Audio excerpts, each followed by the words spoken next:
And I have that at 7 o'clock, so we'll go ahead and get started. And you're here tonight for the 22-23 College Credit Plus information session. This is a session that all schools are required to offer to their students and parents for participation in the College Credit Plus program. Joined tonight again by Lisa Warmeister. She and I are the high school counselors here at Rossford. If you have a question to submit, there should be a queue at the bottom of the page that you can use to submit a question. And she will answer those as we go along.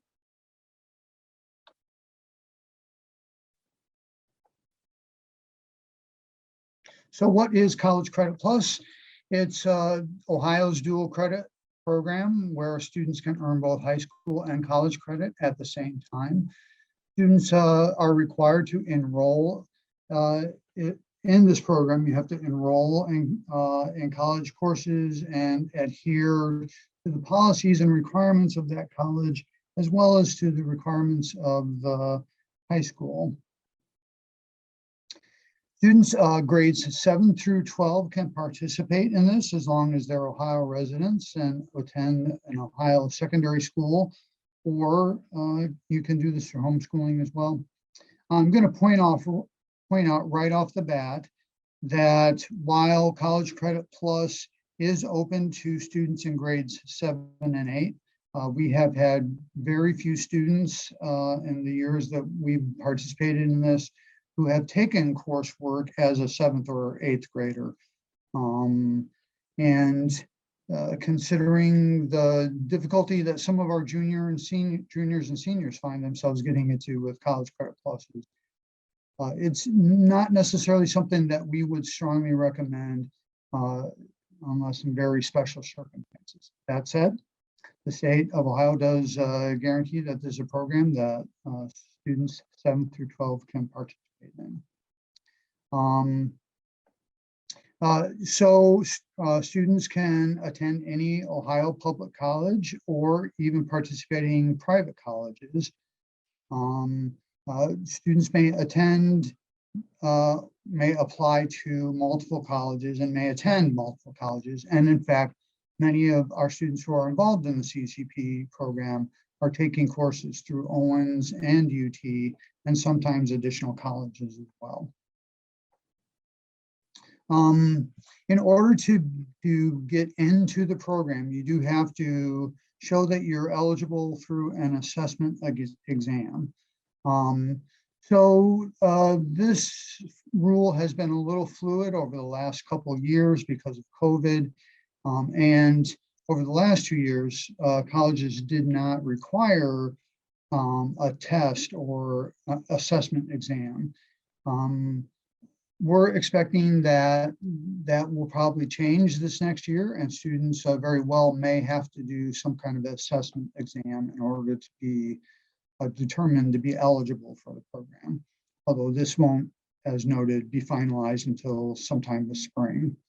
And college advisors and the CCP programs at the universities can be very helpful with that as well. So students can take a wide variety of college level courses. Again, that will be determined by how a student places. So they may place into English tests or English classes, but perhaps not math classes. The courses have to be eligible for this. And students can earn both high school and college credit. So roughly speaking, a 3-hour, 1 semester course such as Comp 1, college course such as Comp 1 or Psych 101 is considered equivalent to a year of a course at the high school level. The state of Ohio considers Comp 1, English Comp 1, which is a 3-hour credit class, equivalent to a year of high school English.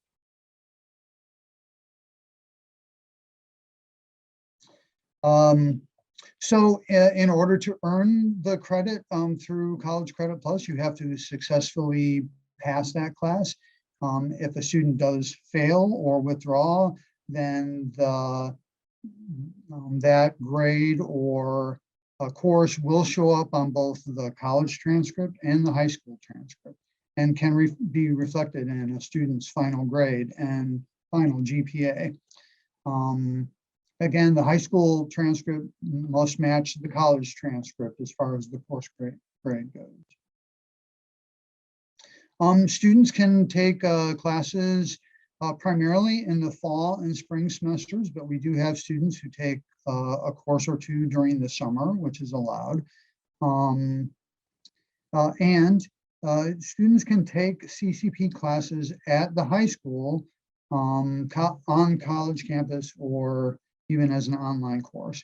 Here at Rossford, we offer several CCP classes through the University of Toledo, the University of Findlay, and also through Owens Community College. So there are options for students, and I would say most of our students who are involved in the CCP programs will do a variety of that. We'll take a course that we offer here at the high school with one of our teachers, but again, as a college course. Some will attend courses on campus at the college, and many will try these as online courses as well. All right, so to be eligible, again, at this point, our best information is that you will need to take an assessment exam and score well enough to be considered eligible. Again, by my meeting score standards that are established by the state of Ohio.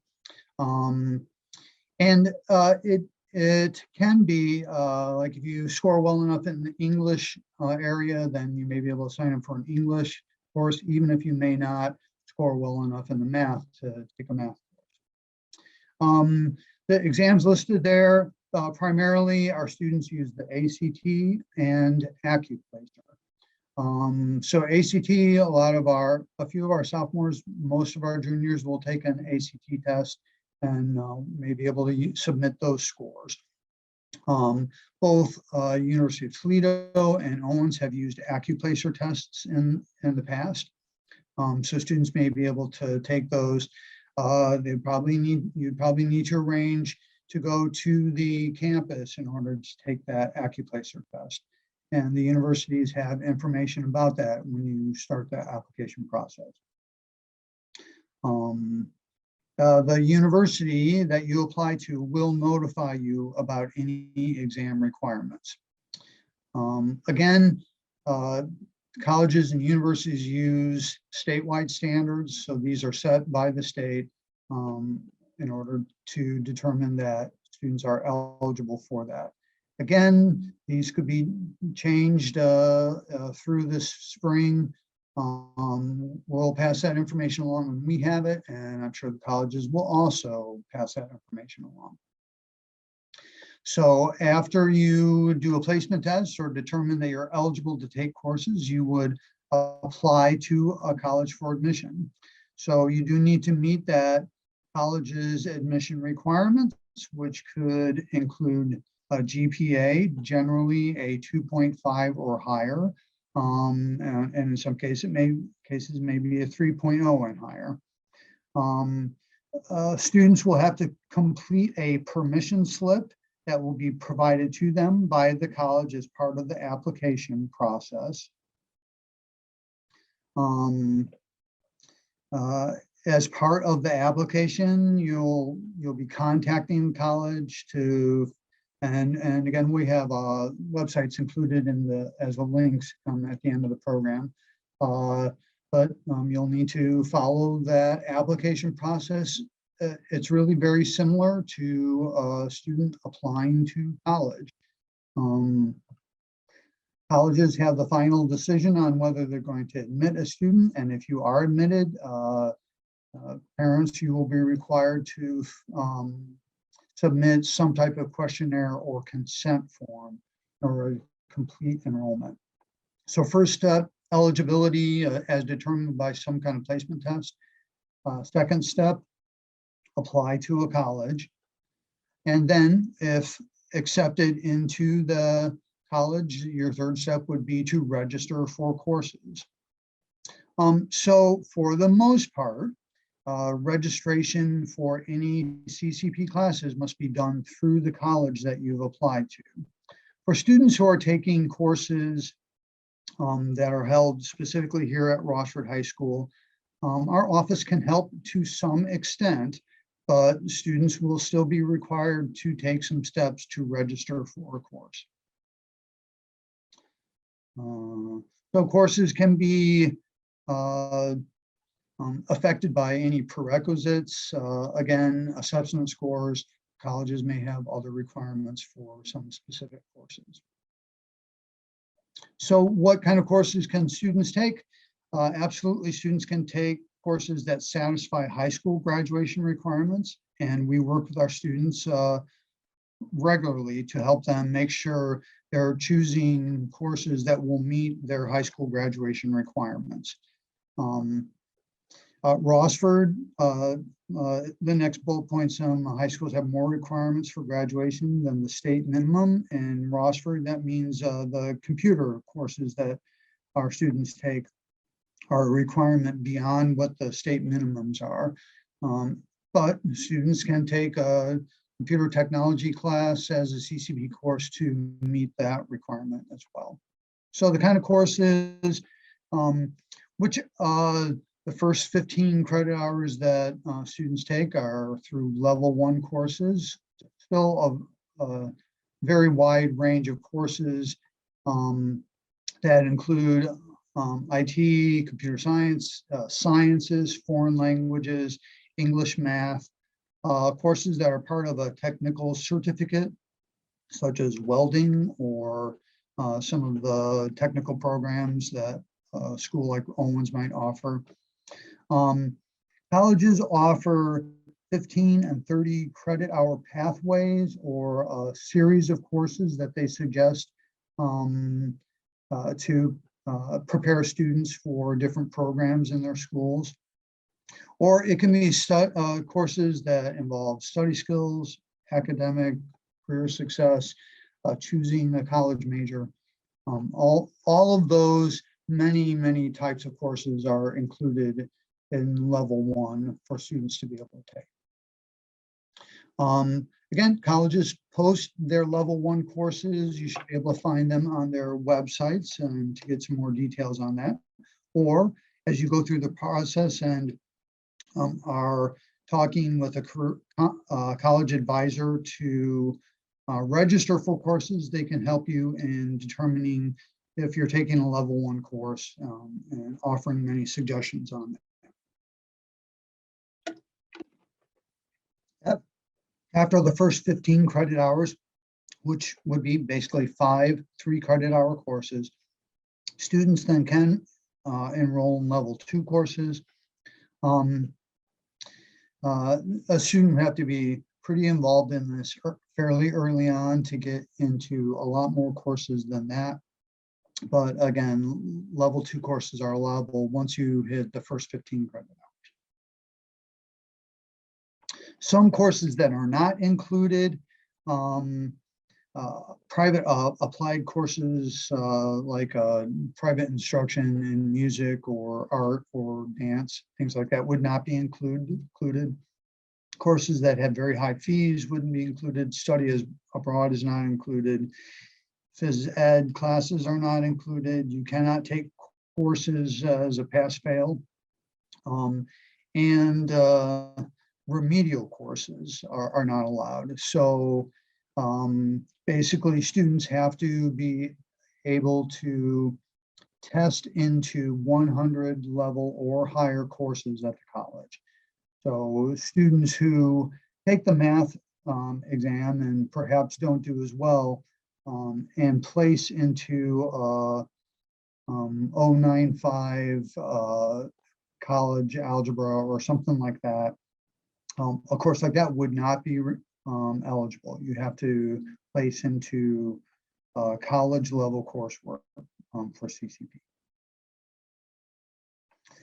As far as grades go, college credit plus grades earned in a college course will be reflected on the high school transcript as that same grade.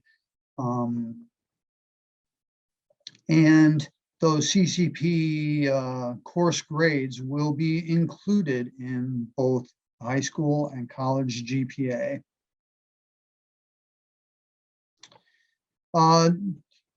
For weighted grading scales, such as honors classes, if Rossford offers an honors class in a subject area that the student is taking a CCP course in, then they would receive the honors credit for that. So for our students who take Comp 1, English Comp 1, since we offer English at the honors level, students who take that course will receive honors credit for that. It's to be determined if we will have advanced placement. If advanced placement comes off of our schedule, then we probably wouldn't have any courses being offered at that level. But absolutely, most students who are taking college credit courses are earning honors credit for those in most subject areas.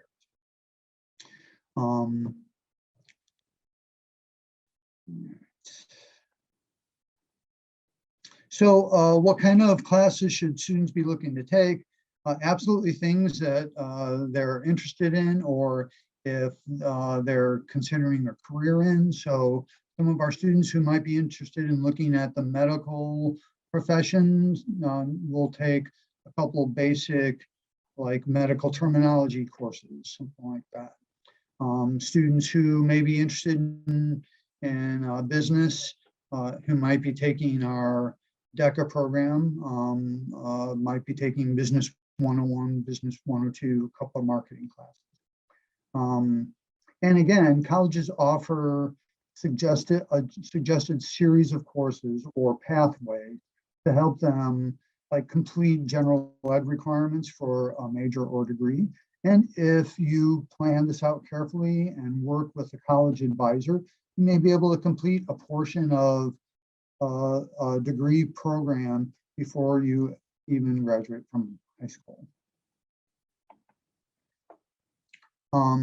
Again, you can take college credit plus courses to satisfy high school graduation requirements. Again, you'll need to make sure you're meeting with your school counselor, especially when you're choosing those courses and registering for them, to make sure that you're not missing any of your high school graduation requirements, and to make sure that the courses that you're planning to take are really working for you.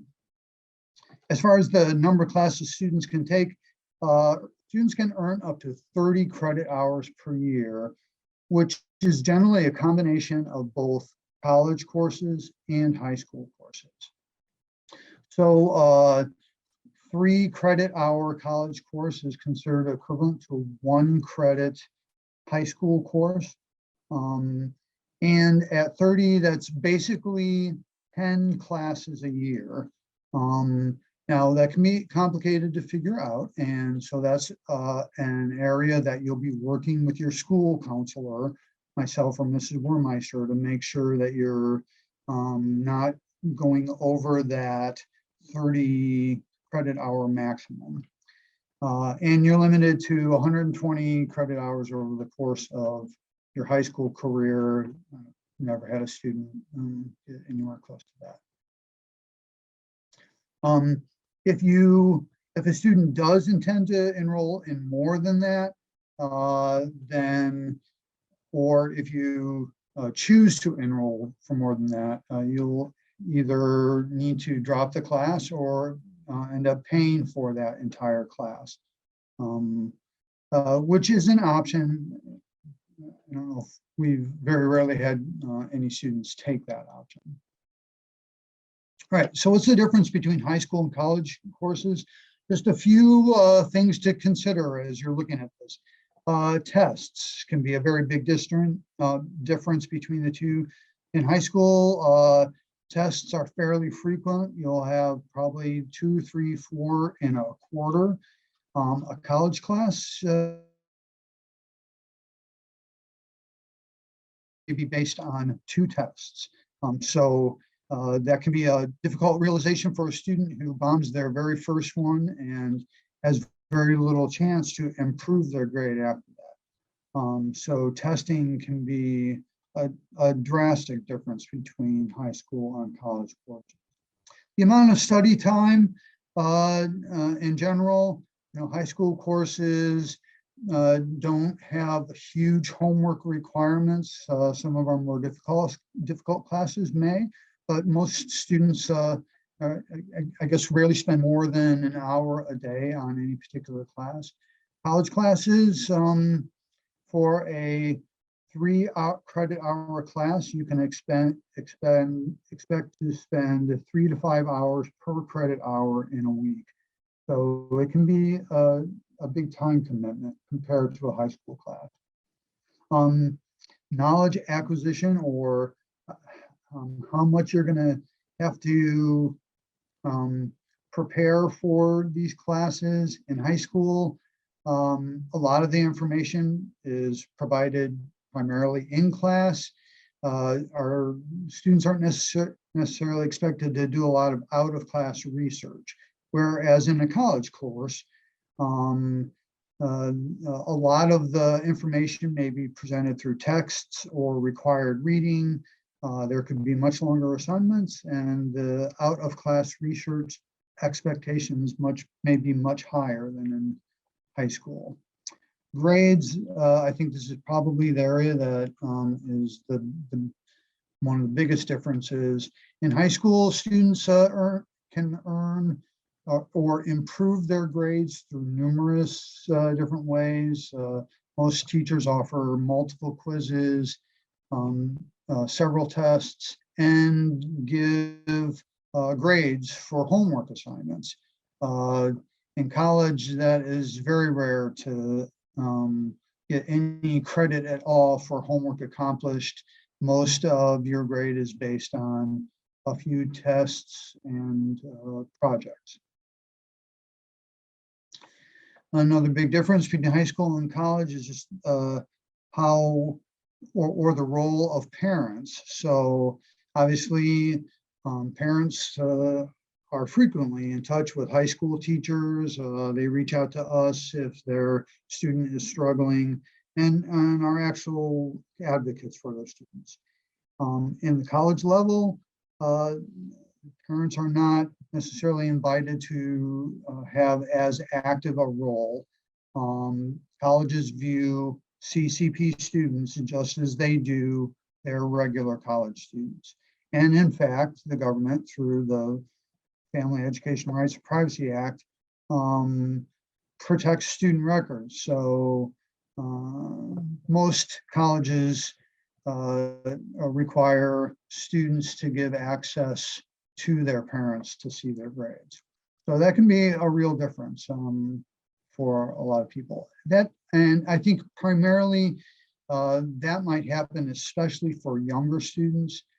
And that's like one of those areas where 7th and 8th graders may have a much more difficult time, just because parents are just not going to be able to have as large a role. As far as students who receive accommodations through an IEP or 504, high schools are very actively involved in that. Each student on an IEP has a caseworker that they, or teacher who works specifically with them.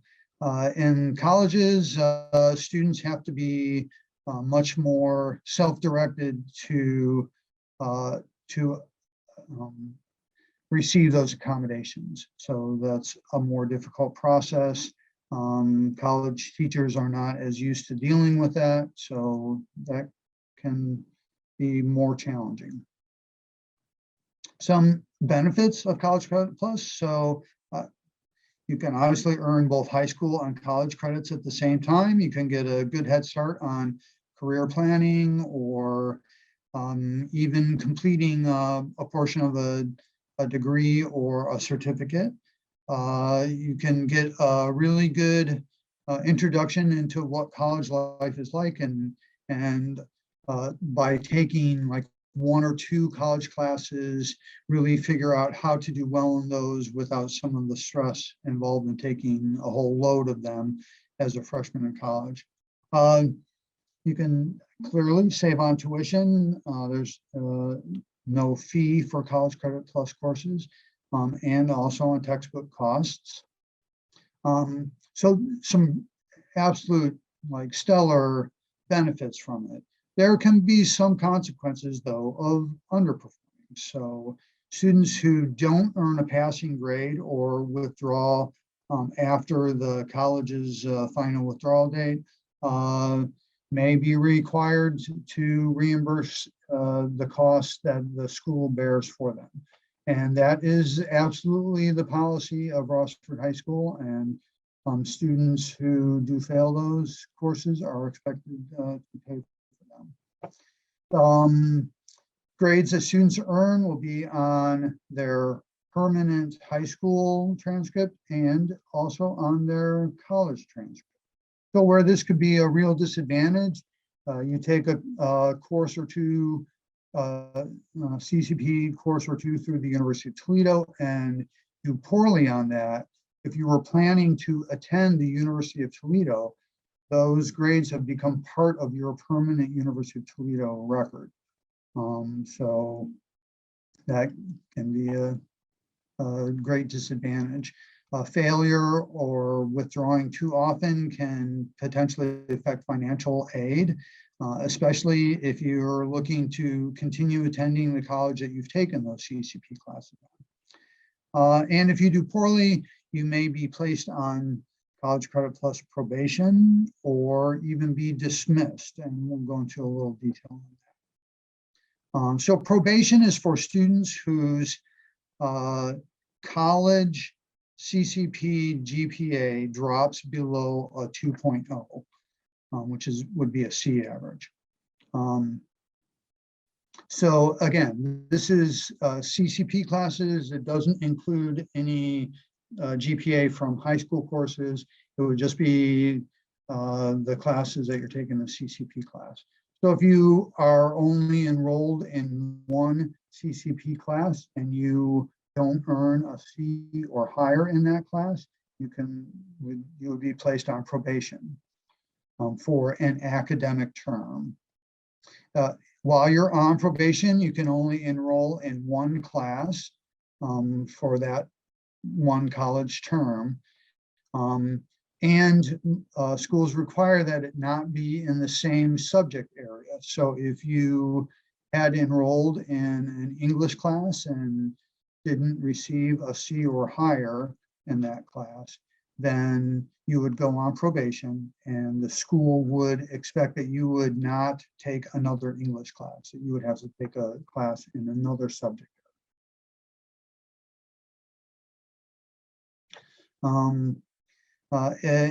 You have a term to improve that GPA. If it's not improved in that one term, then students will be dismissed from the CCP program. And if dismissed, you may not enroll in any other College Credit Plus courses. If you are dismissed, you can appeal that to being reinstated. We have had students appeal that. So in some situations, you may be able to continue or be placed back on probation.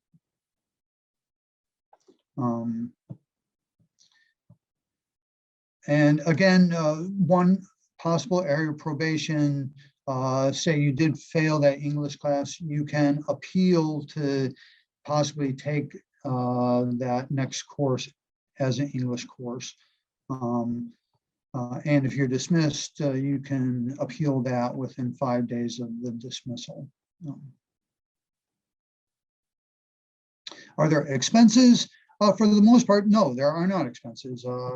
There could be a few things that cost, but for the most part, tuition, any other required fees and books are all covered. Some things that might not be covered would be parking We don't pay for transportation, so if you have to drive to campus, you'll have to, that would be your own expense for that. Students who choose to be involved in CCP at a private college like Lord's University or University of Findlay, there may be an additional charge that's applied to that, and possible there could be some expenses with that. All right, so it's important for you, if as you learn more about this program and you continue or decide to continue forward with it, there is an intent to participate form that will be required. That will be posted on our website, the letter of intent, along with this program. That letter of intent is also available in the guidance office, and you can pick that up. Those need to be submitted by April 1st. Basically, the letter of intent says that you have received information and counseling on this program, and that you understand the risks and benefits involved. As part of that, you do have to confirm if you're going to take College Credit Plus courses through option B. Option B covers all the expenses, and that is the default setting on this. Or if you're going to pay for those college courses yourself, that would be option A. I'm not sure why anyone would use option A. You can get those courses covered, but again, that is an option. So that might be an option where you want to earn more than the 30 credit hours in a year. Again, you as a student and parent must inform us and the college if you're intending to do option A. For option B, again, all college course tuition fees, textbooks will be paid by the state. Under option B, students earn college credit and high school credit. I should mention in option A, you are only earning college credit, not high school credit. Again, option B is the default. That's what all of our students do. You may have to somewhere confirm along the line with the college that you are choosing option B. And so what kind of support services are available for students? Obviously, high school counselors will still be here to provide any assistance for students that are taking part of this program. And then the college provides advisors, success coaches. They put a lot of resources themselves in helping CCP students, not only in providing help choosing courses, but just as a guide through some of the steps of the process, changing courses, possibly dropping courses, things like that. And colleges have to provide all of the same academic supports that they provide to any of their students. So if you're struggling with your English class, you can go to a writing lab. If you're struggling with math class, you can go to a math lab and receive the services that they have there. If you're planning to continue being a student athlete, I would refer you to our athletic director, Chris Lucius, for specific details, but it's important that students understand that they have to maintain a certain number of courses in order to stay eligible for high school athletics, especially for students who are planning to take CCP courses full-time. So in general, full-time college student takes 4 college classes a semester. You would be eligible with that. In some situations, may be eligible with fewer courses than that, but that's something that you do need to discuss with your high school counselor and with Mr. Lucius to make sure that you're meeting those requirements to stay eligible and to participate. And as far as course credits transferring, once you've completed them, the CCP program really is established by the state of Ohio to allow students to move credits from one public university to another. So for the most part, the credits will transfer as long as you're going from one public university in Ohio to another. And many of the private schools, the credits will transfer pretty well. Once you start looking at colleges out of state, transferability probably goes down quite a bit. There are websites like the one listed here, transfercredit.ohio.gov, to help you research that a little bit, and the colleges can help you research that a little bit. Again, especially if you're looking at going to college out of state, then it would be worth talking to the college advisor about that. Okay, getting close to the end here. College ready means more than just being academically ready or able to hit the exam score that's required. It's a big transition and requires a great deal of independent work, and sometimes that is very difficult for students who have had teachers that have been very involved, parents who have been very involved. To suddenly find themselves working on their own can be a big transition. That involves a lot of time management and organization skills. Again, college teachers are not going to be reminding you to get your work done. Really requires a lot of independent work. Again, important to remember that CCP courses are for high school and college credit and will be included in both. And that could affect potential financial aid later down the line. Deadlines, this letter of intent is due by April 1st. Again, that's available on the website, or you can get a copy of it in our office. You can check ACT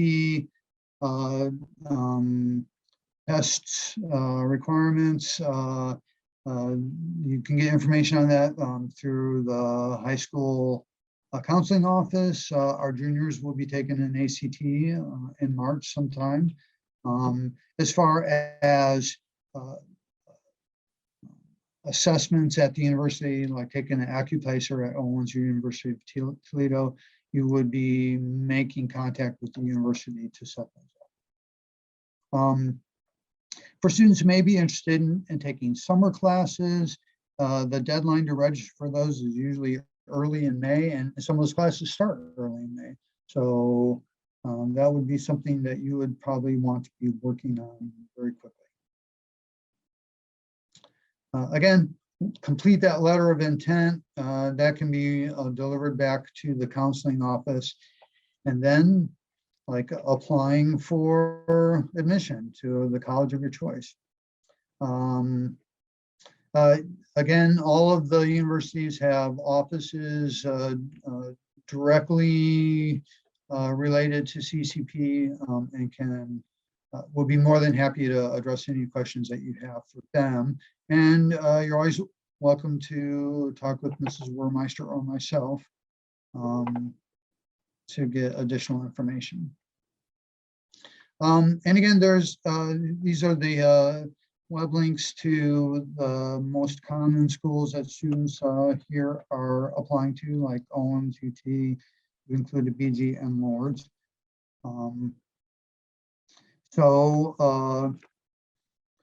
That is our program for tonight. We'll stick around for a few minutes for any additional questions that you might have. Otherwise, thank you so much for joining us tonight. And again, feel free to reach out to us if you have any additional questions. Thank you.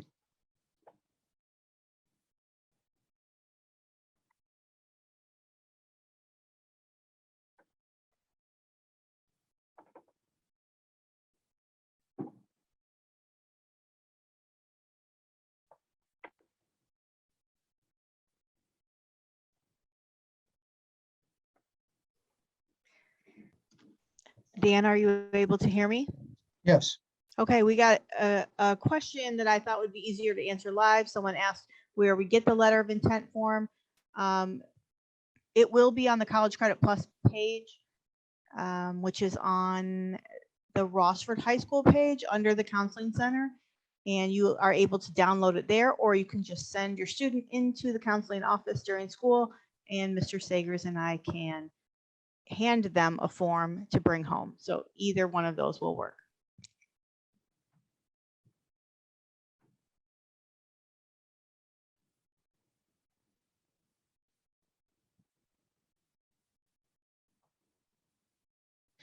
All right. Well, thank you all again. Please reach out to us if you have any questions here at the high school, or you may be able to answer many of those questions through our website. Go to the junior, senior high webpage, find the counselor corner, and there is a tab on the left-hand side for College Credit Plus. Again, thank you. Have a good evening.